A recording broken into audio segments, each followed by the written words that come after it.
முதலாக நான் இந்த விஷயத்தில் கொஞ்சம் சரி பண்ணுறதுக்கு விரும்புகிறேன். முதல்ல என்னென்னா, டெல்லி கவர்மெண்ட் வந்து அவங்க பேரில் அவங்க சார்பில் ஒரு டெசிஷனும் கொடுக்கல, ஒரு நோட்டிஃபிகேஷனும் கொடுக்கல, எந்த மாதிரியான ஒரு ரூலும் நாங்கள் கொடுக்கவே இல்லை. இது என்னெல்லாம் ரூல்ஸ் வந்திருக்கோ இது எல்லாமே சுப்ரீம் கோர்ட்டை கைட்லைன்ஸ் பிரகாரம் தான் நடந்துட்டுருக்கு.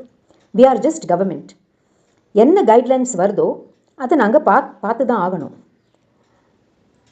நீங்கள் எப்படி நினைக்கிறீங்களோ நானும் அப்படியே தான் நினைக்கிறேன்.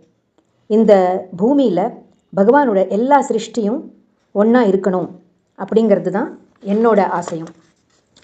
அதனால் இந்த மாதிரி ஒரு கைட்லைன் வந்து இவங்களெல்லாம் இங்கேருந்து எடுத்துருங்க, இங்கேருந்து தூக்கிடுங்க. எங்கே தூக்கிறது? அப்படி தூக்கவே முடியாது.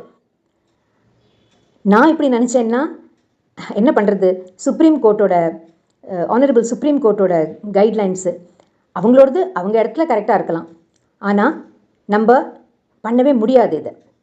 அதனால் நீங்கள் பாருங்கள், டெல்லி கவர்மெண்ட்டோட சார்பில் ஒரு எஃபர்ட்ஸும் நாங்கள் எடுக்கலை, ஒன்றுமே எடுக்கலை.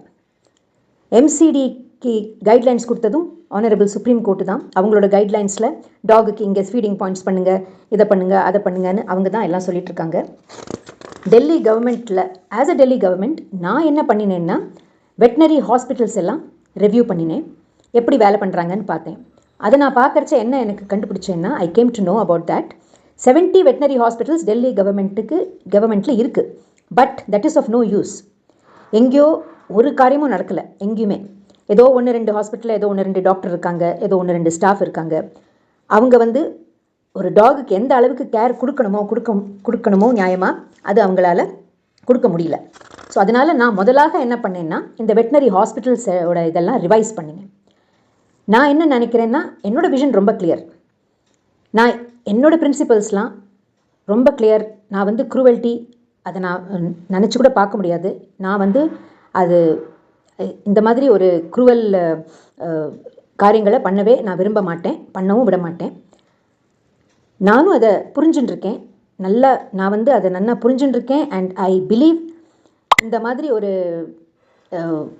மாதிரி ஒரு ரூல்ஸ் படி நம்ம நடந்தோன்னா, அந்த டாக்ஸ் மேலே ஒரு ஹார்ஷாக இருந்தோன்னாக்கா அது நல்லதில்லை. ஸோ நாங்கள் வந்து டாக்ஸ் மேலே அந்த ஹார்ஷ் பிஹேவியர் இருக்கக்கூடாது அண்ட் இருக்க விடவும் மாட்டோம்.